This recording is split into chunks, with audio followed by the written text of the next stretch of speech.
Por que desprezais o Filho de Deus?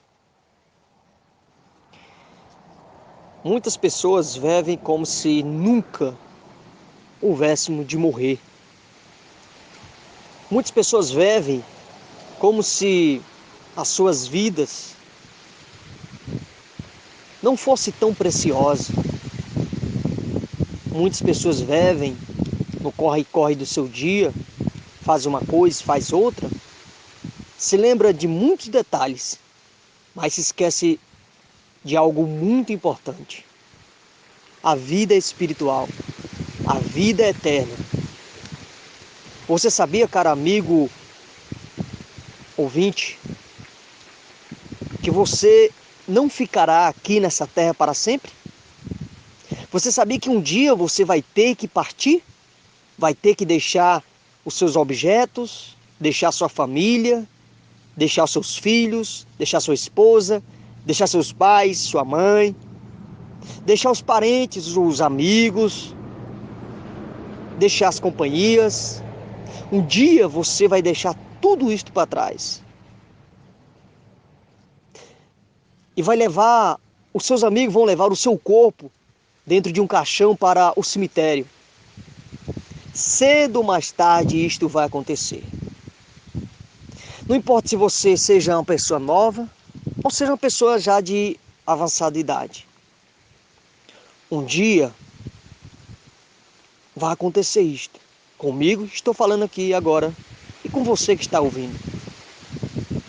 Você já parou para pensar que daqui a 100 anos você não estará mais os seus pés andando sobre esta terra?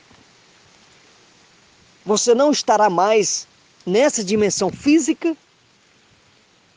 Aí você pode argumentar pensando: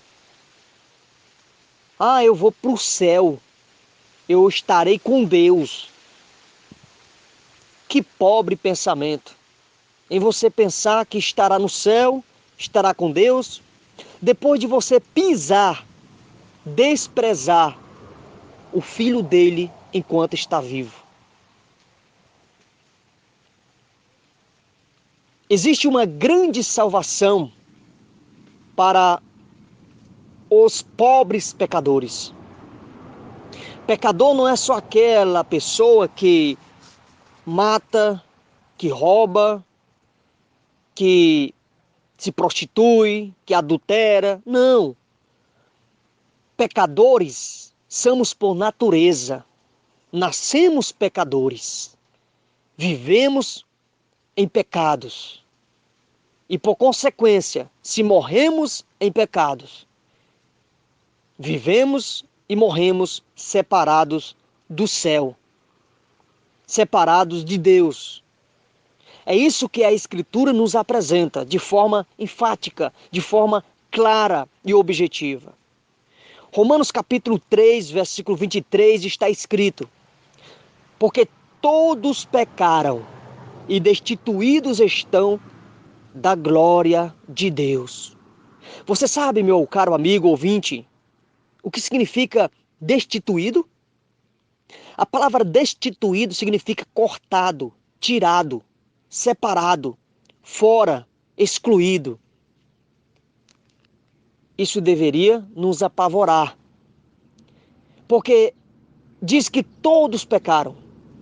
E essa mensagem está sendo dirigida, essa palavra de Deus está sendo dirigida a nós, seres humanos. Não importa o que você faça para tentar melhorar essa situação. Cada vez vai piorar a situação. Não existe nada nesse mundo, nessa terra, que possa fazer algo para melhorar nossa situação diante de Deus. Por mais que você acredite ou não acredite, por mais que você reconheça ou não reconheça, o seu estado, biblicamente, é um estado de miséria, calamidade e de pecado, escurecido. Todos os seres humanos estão escurecidos em trevas diante de Deus. E, por consequência, estão separados de Deus. capítulo 59, versículo 1 ao 2 de Isaías, o profeta inspirado pelo Espírito Santo, ele escreve dizendo que o que nos separa de Deus são nossos pecados. E como anteriormente tenho falado, pecados faz parte da natureza humana.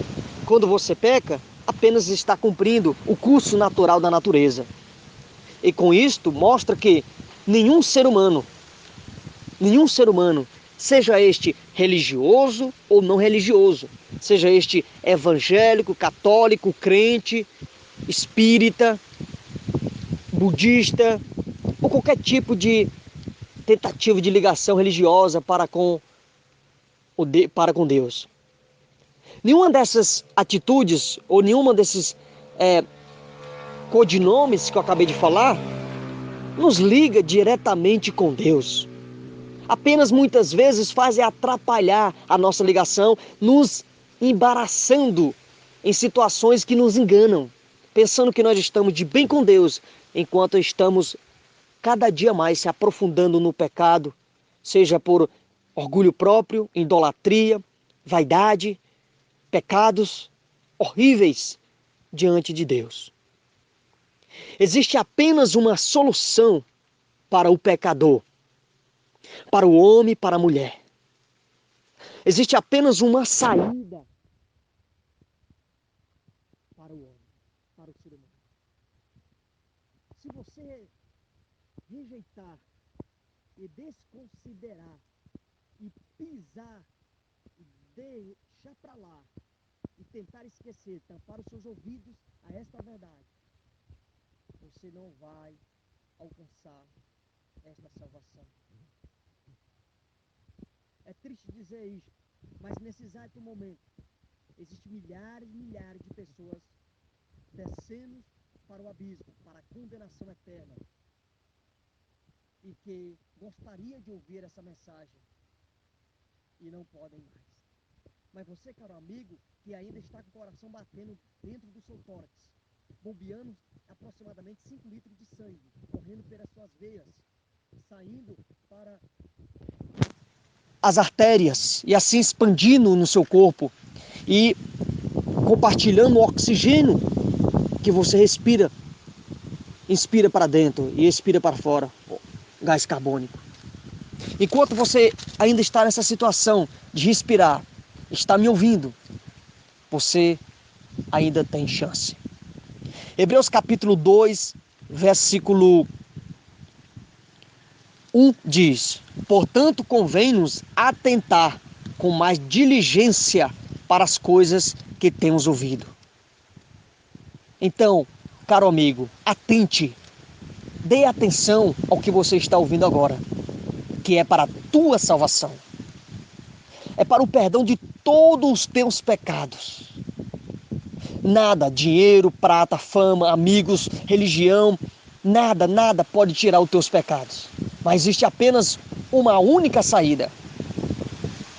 Versículo 3 do capítulo 2 de Hebreus está escrito: como escaparemos nós se não atentarmos para uma tão grande salvação? Você ouviu? Como é que você vai escapar da condenação eterna se você não atentar para essa tão grande salvação? A salvação é a provisão de Deus para você entrar no céu, para você ir ao Pai. João capítulo 14 e o versículo 6 está escrito da seguinte maneira: disse-lhe Jesus: eu sou o caminho e a verdade e a vida. Ninguém vem ao Pai senão por mim. Não existe atalho. Só o Senhor Jesus Cristo é a porta. O resto é parede. João capítulo 10, versículo 9. Eu sou a porta, disse o Senhor Jesus. Meu caro amigo, se você está me ouvindo agora, não pise no Filho de Deus. Não despreze o sangue que foi derramado para tirar os teus pecados. Livro de João, capítulo 3, primeira carta, capítulo 3, versículo 5. E bem sabeis que ele se manifestou para tirar os nossos pecados, e nele não há pecados. Que mensagem magnífica, que mensagem estrondosa, que mostra a solução para nós pecadores. É Cristo. É Cristo, o Senhor, que pagou o preço pelos teus pecados, porque os pecados do ser humano têm um alto preço. Que esse preço é tão grande que nada nessa dimensão física e nem na espiritual pode pagar o preço do pecado. Resta apenas para o pecador o sofrimento eterno por negligenciar, por negar o preço. E quem vai pagar o preço? O próprio pecador. Como o pecador vai pagar esse preço? Romanos capítulo 6, versículo 23. Porque o salário do pecado é a morte. O ser humano vive a vida inteira separada de Deus.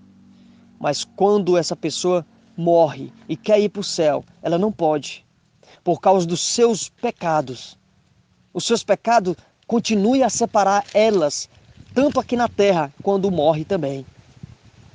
A Bíblia, a Escritura diz que o salário, a recompensa do pecado, o salário, a recompensa que o pecado te dá, é a morte. Sim, a morte eterna, a separação eterna de Deus. Mas o dom gratuito de Deus é a vida eterna, por Cristo Jesus nosso Senhor. Hoje mesmo você pode ter a vida eterna. Sim, todos os teus pecados, que notícia maravilhosa, esse é o Evangelho. Você pode ser salvo hoje e ter a sua mente, a sua consciência livre, a consciência tranquila, de saber que o seu nome está escrito no livro da vida. É algo magnífico, é algo de regozijar, comemorar, com muita felicidade no espírito. Agora, se você rejeitar essa provisão de Deus para o ser humano, que é o seu Filho Jesus Cristo, que pagou por teus pecados lá no Calvário, ele levou os teus pecados. Não precisa você ser condenado por causa dos teus pecados. Não precisa você ir para o lago de fogo, não precisa você pagar pelos teus pecados. Cristo pagou pelos teus pecados. Ele levou os teus pecados. Primeira carta de Pedro, capítulo 2 e o versículo 23. O 24 também diz: levando ele mesmo em seu corpo os nossos pecados sobre o madeiro. Os teus pecados recaiu sobre o Senhor Jesus há 2000 anos atrás, aproximadamente. Sim, para você, amigo, para você, amiga. Você não precisa mais sofrer por causa dos teus pecados. Você não precisa pagar a pena pelos teus pecados na eternidade, separado diretamente de Deus, não. Cristo pagou pelos teus pecados. Mas para isto, você tem que crer nele, como a provisão de Deus para a tua salvação. Você tem que reconhecer o estado miserável, pecaminoso que você vive, de natureza, para que assim depois você se arrependa dos teus pecados. E se volte para o Filho de Deus, que morreu para te salvar. Capítulo 2, versículo 24. Levando ele mesmo em seu corpo os nossos pecados sobre o madeiro, para que, morto para o pecado, pudéssemos viver para a justiça, e pelas suas feridas fostes sarados. Volte para Cristo, se volte para com Deus. Todo mundo quer ir para o céu, todo mundo quer um dia encontrar com o Senhor Jesus, mas os pecados, essas pessoas vivem pisando o Senhor Jesus. Como diz em Hebreus, capítulo 10, versículo 29, de quanto maior castigo cuidará vós seres julgado, merecedor, do que pisar o Filho de Deus. Só tem castigo, só tem perdição para aquele que rejeitar o Filho de Deus, para aquele que rejeitar a única saída para os teus pecados, para a natureza pecaminosa. Cristo, Ele quer te salvar hoje. agora, aonde você estiver, curve a sua cabeça. Reflita sobre o teu estado de pecado. Reflita que a Bíblia diz que você nasceu em pecado. E quando você começou a praticar o pecado, a partir do momento de consciência, esse pecado está acumulado. E é um fardo muito grande que você não consegue tirar. Mas Cristo, nesse momento, Ele quer tirar os teus pecados. Ele quer te fazer uma pessoa nova. Isto é nascer de novo. Creia no Senhor Jesus como teu Salvador, para te salvar dos teus pecados, para te tirar dessa condição miserável, a condição deplorável, que é o pecado. Creia no Senhor Jesus e passe agora mesmo a ter a vida eterna. Foi para isso que Ele morreu e ressuscitou o terceiro dia. Ele morreu pelos nossos pecados, ressuscitou para nossa justificação diante do juízo eterno de Deus. 1 Coríntios capítulo 15 e o versículo 3 está escrito: porque primeiramente vos entreguei o que também recebi, que Cristo Jesus, que Cristo morreu por nossos pecados, segundo as Escrituras, e que foi sepultado e que ressuscitou ao terceiro dia, segundo as Escrituras. Isso mostra que o Senhor Jesus pagou os teus pecados. Mas não basta você apenas saber dessa notícia. Você tem que crer neste ser poderoso. Você tem que crer no Senhor Jesus. Sim, é com você que o Espírito Santo está falando. Você que ainda não recebeu o Senhor Jesus no teu coração, Ele morreu pelos teus pecados. Não precisa você sofrer eternamente.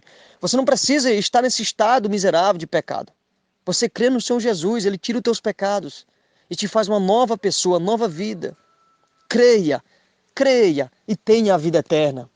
João capítulo 6, versículo 47. Disse-lhe o Senhor Jesus: na verdade, vos digo, que aquele que crê em mim tem a vida eterna. Agora, se você rejeitar esta provisão de Deus, você vai pisar o sangue de Cristo. Você vai desprezar, pisando Cristo, então não resta mais nenhuma solução para você e os seus pecados. O que resta agora? Apenas juízo de Deus sobre a sua vida, porque você está em juízo, em ira diante de Deus, por não aceitar Cristo, por não crer nele como teu Salvador pessoal. É isso que a Escritura nos diz. Capítulo 3, versículo 40, versículo 36, aliás. Aquele que crê no Filho tem a vida eterna, mas aquele que não crê no Filho não verá a vida, mas a ira de Deus sobre ele permanece. Você saiba ou não saiba, você está debaixo da ira de Deus. Mas quando você crê que o Senhor Jesus tomou seu lugar na ira de Deus, que tomou seu lugar lá no madeiro, em vez de você morrer, de sofrer pelos teus pecados, Cristo sofreu. Se você crê nisto, você é salvo, você tem a vida eterna. Creia hoje mesmo que o Senhor Jesus é o teu Salvador. Creia nisto. Arrependa-te dos teus pecados. Volte-se para Deus através de Cristo e terás a vida eterna. Ao contrário disto, apenas morte, lamentação, tristeza e ira de Deus. Essa é a realidade bíblica e esse é o Evangelho, as boas notícias para você. Creia no Senhor Jesus e seja salvo.